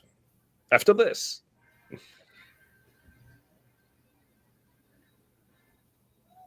He does kind of look out of place. He's not like a hip cat. Uh-huh. But he's the guy he's the guy playing the music on the radio for everyone. They're all listening to him. Right. But they won't know what he looks like unless he has like publicity photos going around. I guess. Right, yeah. Up tempo. Yeah, I used to bump into some of my rock and roll DJs that run a radio here in the Philadelphia area. A lot of them would live in New Jersey. One guy came into the video store one time, and he said a few words, and nothing clicked. But then when the guy I was working with said, "You know who that is? That's so and so on the radio." I was like, "Oh yeah, the voice." But he's a short, balding guy with glasses. You know, I had no idea what he looked. You know, yeah, it's mad, isn't it? What you imagine someone to look like when you hear them on the radio. Some of them put their images out there, but some of them don't. You know. So. Yeah. Well, you had those character DJs as well, didn't you? Like Wolfman Jack and people like that. You know. Yeah, and I guess even really Howard Stern's a character, isn't it? Yeah. Mm-hmm. You know. Yeah, I don't even know if he's still popular, but I think he's on satellite. He's more of like a niche guy now. Yeah. I used to listen to Howard Stern on satellite, not satellite, on internet radio when I was at university. But I think I could get it working in my car as well. It felt kind of strange to be listening to this guy in New York, and I'd be driving around the northwest of England, listening to like the same day, listening to the same stuff. Yeah. Main reason being because a lot of our DJs were influenced so much by him, they felt very contrived, and I was like, I didn't really. I might as well just listen to the real thing. Yeah, there was a lot of copycats around back then. Even if they weren't copying the style, they were like, let's see if I can be outrageous too. Yeah, well, that's it. I think it's a bit like shock or prank comedy. I think you age out of it when you realize that real people are involved. Mhm.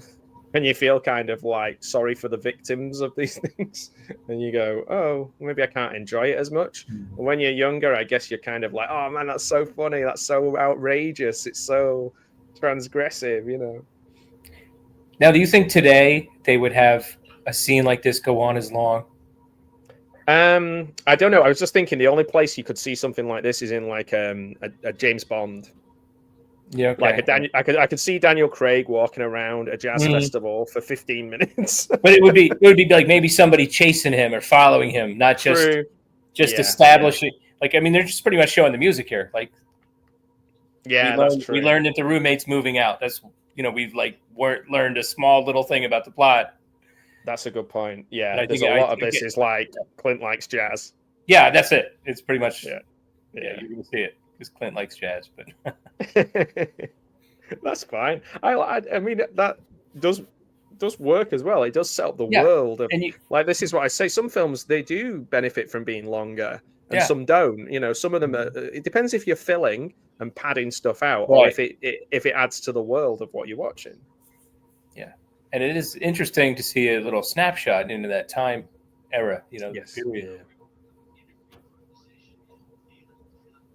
Yeah. He's reporting back from the festival.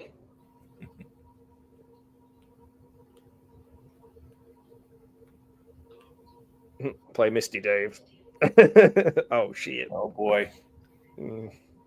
This is the moment where, if you were Sam Beckett, you'd want to leap. Mm.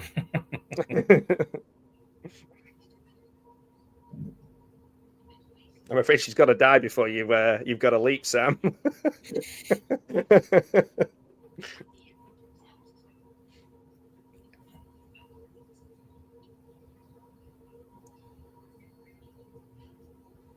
Everything's fine. I am perfectly Sure. sane.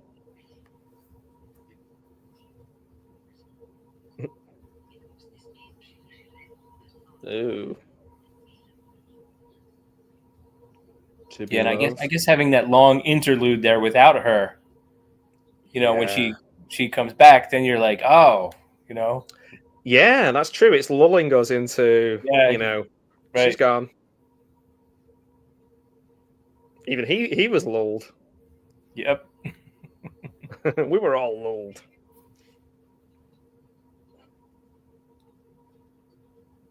Okay, I wonder if KRML is a real radio station. I bet it is, because that looks like a genuine microphone. Yeah, and I guess it's supposed to like phonetically spell caramel, like caramel by the sea. Ah. Carmel, I think they pronounce it. Oh, okay. Well, near us, there's a Cartmel, Oh, really? which is very similar. Yeah, they're famous for, and strangely, they're famous for like sticky toffee puddings. Sticky what now? Sticky toffee pudding. Oh, okay. Yeah. Yeah. Which if you imagine a sticky toffee pudding, that's exactly what it looks like. Okay. It's pretty amazing. Oh, there she is doing a Norman Bates.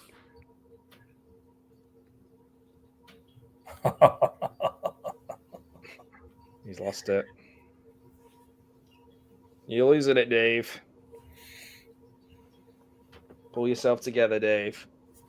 Keep it together, keep it together, keep it together. In the words of Kit Ramsey and Bowfinger, which I'll be watching with Gareth very soon. Oh, really? Cool. Yeah. I'm interested to see that with you and Alucard are watching a Marvel Dracula animated. Yes, it's a bit all over the place, but it's fun. More famous for a meme of him eating a burger, of Dracula eating a burger. Oh, okay. So if you've ever seen that cartoon of him eating a burger, then yeah. Nice underwear area on there. Yeah. Has he got Y fronts on? Yeah, he has. He's got Y fronts on. Wow, what a choice. Was this pre-boxers? Did people not wear boxers in 71? I don't think this was a boxer's era. Oh, man. They're not even like tighty whities. They're like proper granddad Y fronts. Right. Like prospector Y fronts. He needs some long johns on as well. Right. Still going strong. My dad still wears his long johns. Just in case there's a gold rush and he has to go.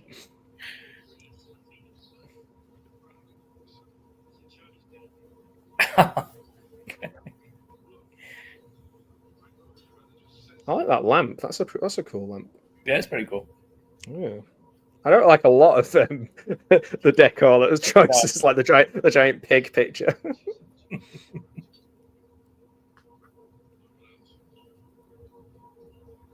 Isn't it funny? The police in all of these things are always such squares. Right. They're like, the hair is always like slapped down and really neat and tidy. And like Clint is the cool dude, is like with the long hair, you know, and he's like, "Hey man, stop harshing my buzz." Which must be hard for people to think of Clint Eastwood like that if they see him now, and you know, and and people don't really use the word swinging in the same way anymore. No, not really.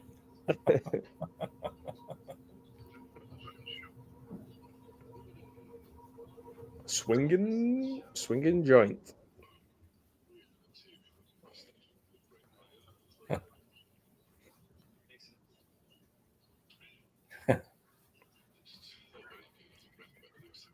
He's really getting through the Heineken, but you know, I feel like there must be like a million better beers that he could have chosen. Definitely. What are you doing, man, Clint? It's like, yeah, ridiculous.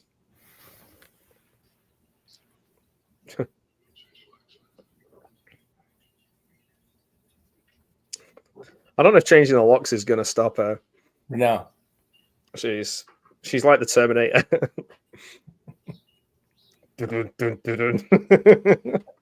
Here she comes. No, it's not her, is it? It's girlfriend. But at this point he should pretty much tell everybody he knows, hey, listen, just so you know, I could have stalked her. So sweeps. Yeah, we're way past sweeping things under the carpet. Right. You might want to lock your doors and.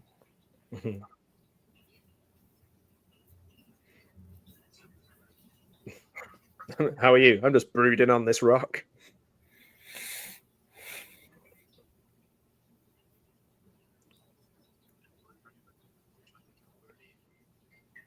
I mean, it does help in a way that she tried to kill Birdie, because that's his way of being like, she's not just a woman that I had a thing with. Like, she stabbed my housekeeper. It's my evidence for her being insane. Yeah. And also, it allows us to be happy with the fact that bad things can happen to Evelyn now. If she didn't do the stabbing, we could still have lots of sympathy, a degree of sympathy.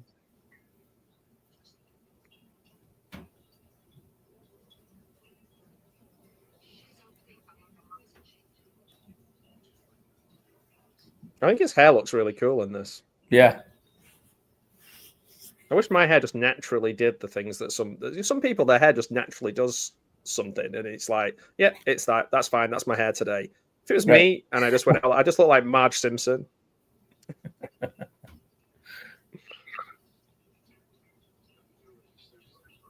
I love the fact that all the music in this is pretty much described as up tempo. Yeah.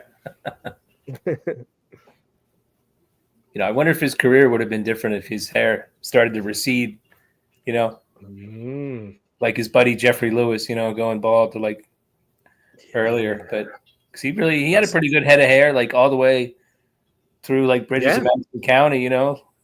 Yeah, true. And you got to make that decision, and I guess at that point he's almost quite elderly anyway, wasn't he? But yeah, some people. They do. They just like say my dad's 90 and he's still got a full head of hair. Yeah. And like, there's a guy I went to college with who had hair down to his shoulders, and he's kind of, you know, not got it anymore. And you would never have thought it. Yeah.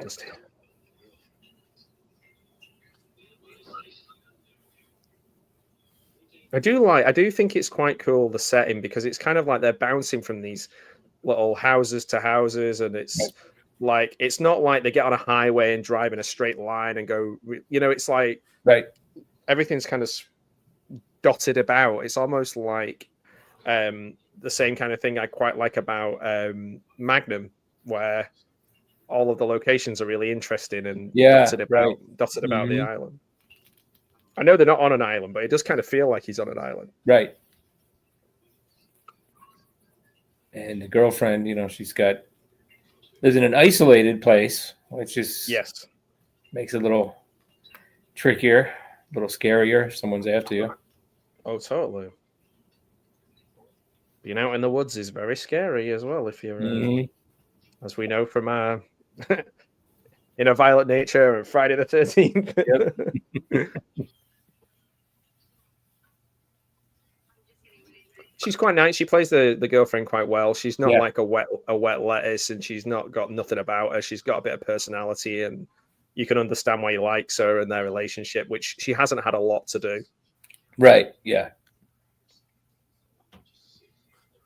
But Jessica Waltz has been out of it, other than that brief moment. She's been out of the film for about 20, 30 minutes. Yeah, like her presence is just like looming over him, but she's actually hasn't been in it. Yeah. She's like Michael Myers.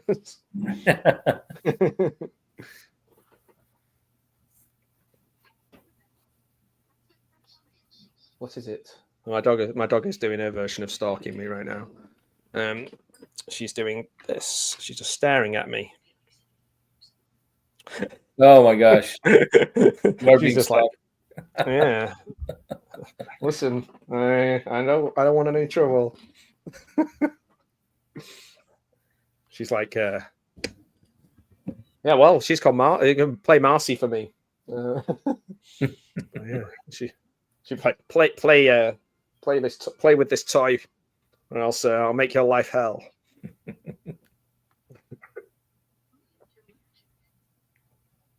What a wonderful.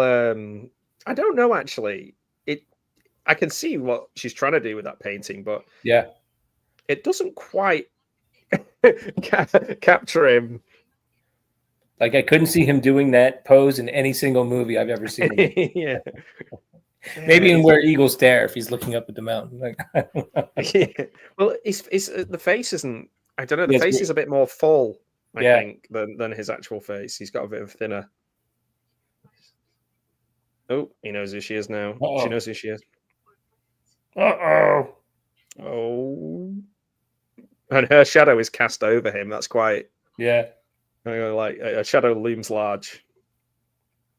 The hair's pretty good that she's done, and the eyes and the features, but it's just a little bit too wide. Yeah. It's like maybe if he'd maybe went in for competitive eating for a little bit, then maybe he looked a bit more like that.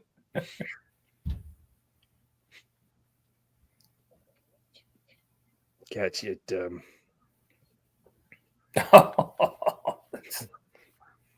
Not like being salted before you get like slashed at, Hey Stacey, yes, this is an awesome movie. I'm really enjoying it.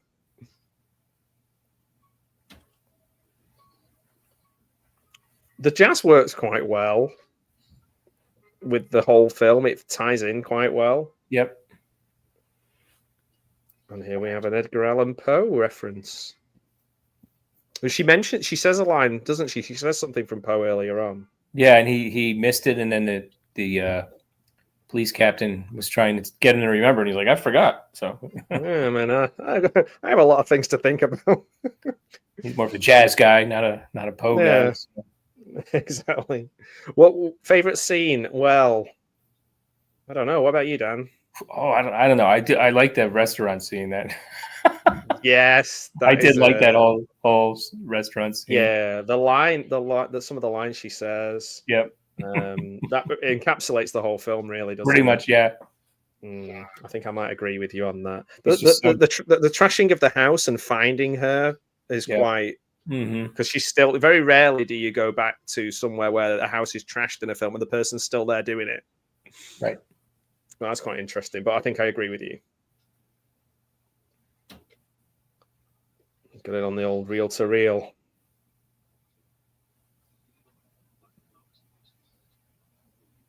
Oh, Straight through the face. Well, I guess no one's auctioning that. Right. If you could say you own that, they'd be like, hang on, if you own that, you got that from the film. How come it's not sliced up? I wonder if they did a few versions of it. Yeah, I don't know. Because she might have messed up, and then they couldn't do it again.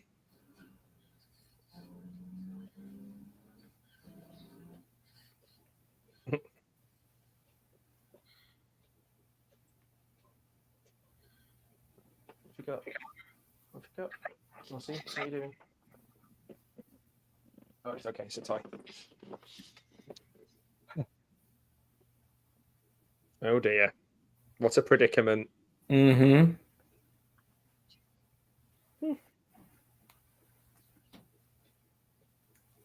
She's handling this quite well. She's not like freaking out. Yeah. Well, not externally anyway. I'm sure internally she's rather worried.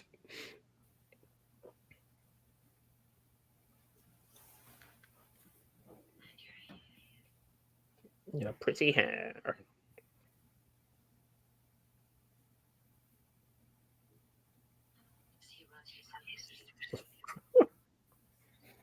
Does he do this?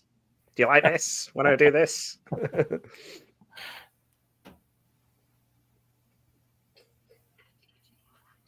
Oh dear. Oh, she's going to give her the same haircut as her. Yeah. I guess that's... So maybe that's the whole point Her of why idea. it looks... Yeah. Yeah. When I said it looks like she cut her own hair. Yeah, like she thinks that's the style to have, so... It was the style at the time.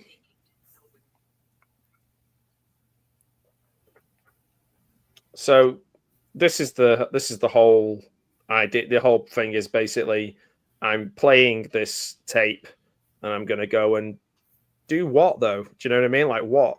I don't know. Has he fully thought this out? What he's going to have to prepare himself to do? Yeah, I don't know.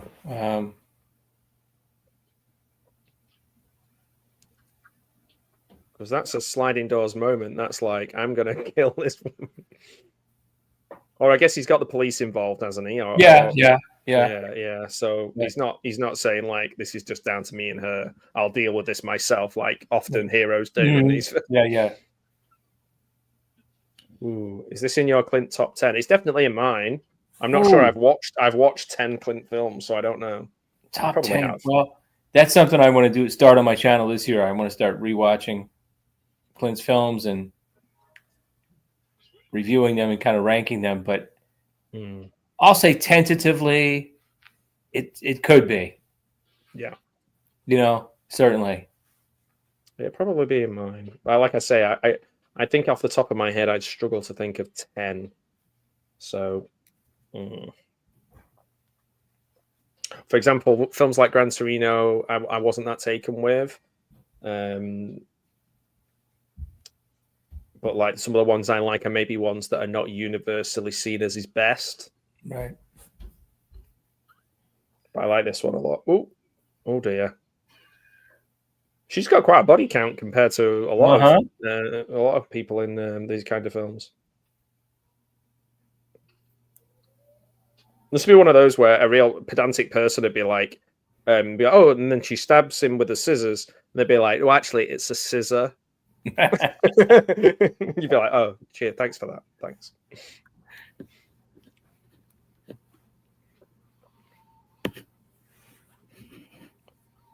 I remember somebody saying something like that to me before. It's like, and something similar to that. I was in a maths night school, and the guy corrected me on the thing, and I was like, English I'm fine with. I'm here for maths.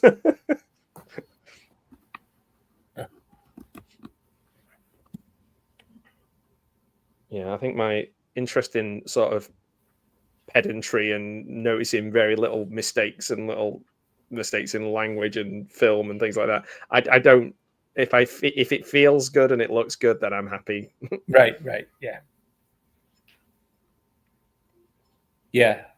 I I don't. A lot of people will like in the reviews they'll talk about the IMDb rating and sometimes get irritated at it. I don't really pay much attention to it. I noticed if you look down where it says goofs, people will put like the dumbest thing for goofs. You know what I mean? Yeah, And it's like this like, person can't afford this house, and you're like, well, I don't know. They won the lottery. It doesn't change the film. Right. But people get really upset about like somebody being in a house that their job in the film looks like they can't afford. Right. Uh-huh. It doesn't bother me at all. I might have to switch my light on. It's getting dark here. And it's getting a dark part of the film too. Right. I've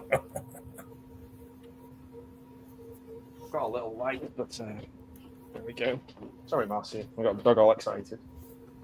I know.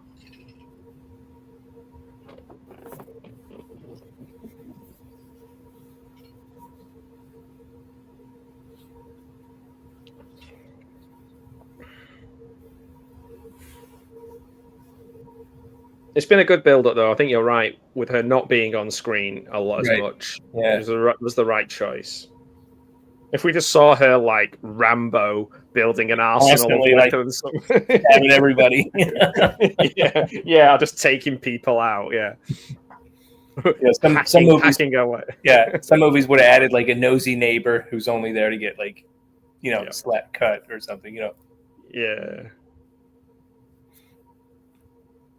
Oh, that's cool. Oh, thank you. Yeah, I'm looking forward to seeing Mr. Dan's Clint ranking. Oh, thank you. Appreciate it. That's really kind. Okay. We're getting into the action. And it's an interesting choice to do so much with shadow here as well. Mm-hmm. Yeah. Like, what is going on? It's very frenzied. There's definitely a psycho element to this. Definitely. I mean, she's... Oof. I think he kind of feels he's able to control her, like almost like he's invincible in a strange sort of way. Because when he's trying to manhandle her earlier on and stuff like that, like how could she possibly be a threat? But she is. I think is that Monet? Is that Poppy Fields or like a print of Poppy Fields? No, or maybe not. No, maybe not. It's two pictures, but I saw that one very briefly. Oof. So much blood. Ooh. This is it. Oh, the classic punch. Oh. Now, this would be one of these where if you did a funny edit of it, she'd fall for like about 4 minutes. Right. It'd be like Hot Rod or something. I mean, it wasn't directly the punch that did it. Right. Was it? But, like, that was a heck of a smack.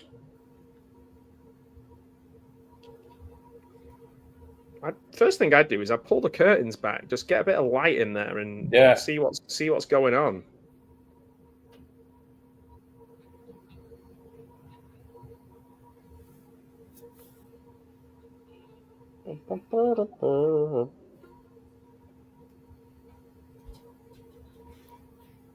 Wow.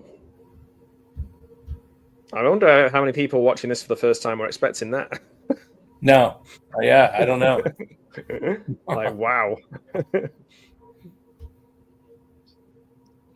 would have been interesting, like if she didn't fall off the balcony. Yeah. He heard her. Would he have just kept going though? Like just like pummeled her.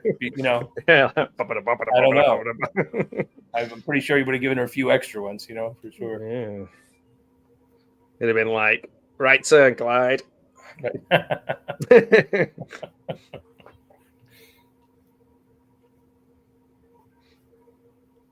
And there she is on the rocks. Love on the rocks in the worlds of Neil Diamond.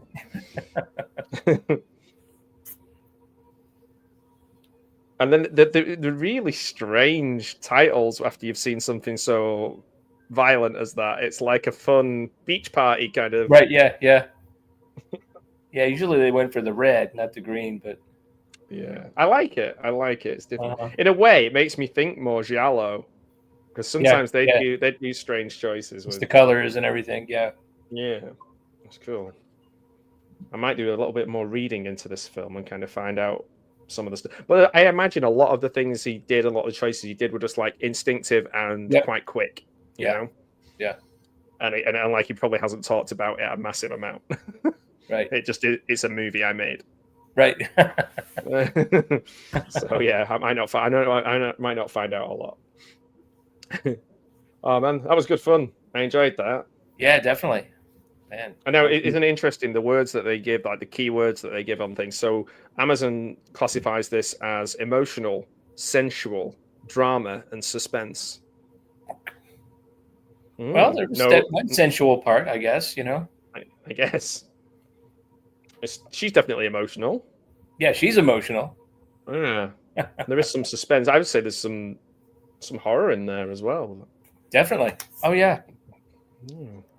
Yeah, it's always funny how they, you know, some movies are like thrillers, you know, but then like you put a butcher knife in someone's hand and it kind of becomes a horror movie.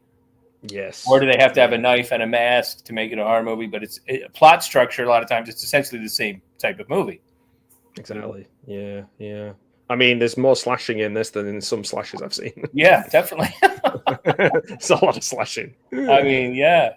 There was quite a bit, really. Oh, man, yeah. I'm going to go and have a lie down in a darkened room now and listen to some jazz. Try and calm myself down. So it's coming towards evening time for you now? No, it's late afternoon. Almost 1 o'clock in the afternoon. Oh, right. I'm rubbish with times, as you know. Yeah. But yeah, it's my evening time now. It's my evening meal time. I'm going to go down to have a Heineken and some and a salad with an older lady and see how it goes. Yeah. Man, thank you so much. We'll have to choose another. I think it's good when we do films that are like you know, just pop up out of nowhere and not necessarily something that either of us would be. Yeah, it kept coming up. It came up a couple times, and then you were like, "We should watch it." And then, like a couple days later, I was like, "Yeah, we should." So yeah, here we are. Oh man, it's been such a pleasure chatting with you. I feel like I've learned loads about this movie as well, and more about Clint Eastwood than I knew as well. So I appreciate that, man. Thanks so much. No problem. No, it was a lot of fun. Thanks for having me. Oh, anytime. Let us know in the comments what films you think me and Dan should watch next. Doesn't have to be a Clint Eastwood one, but I'm happy. I'm happy with either of those. Don't disappear, Dan, so I can say goodbye to you in person. Right. Guys, thanks so much for watching. Really appreciate it. If you've enjoyed anything that we've said, then please subscribe to Mr. Dan's channel and just let us know if you've enjoyed this video. Take care. Have a good afternoon or evening or morning or wherever you are. All right. Later, everyone. Bye, everyone. Bye. Clint Eastwood hears the most terrifying words ever spoken. Play Misty for me. The screen's most frightening plunge into terror. You're not helping me, Buster Blue Eye. Get off my back, Evelyn. The next scream you hear may be your own. Clint Eastwood in Play Misty for Me. Rated R.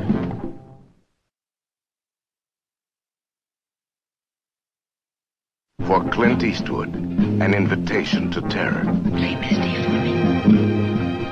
Play Misty for me. Play Misty for me. Play Misty for me. Play Misty for me. The next scream you hear may be your own. Clint Eastwood in Play Misty for Me. Rated R.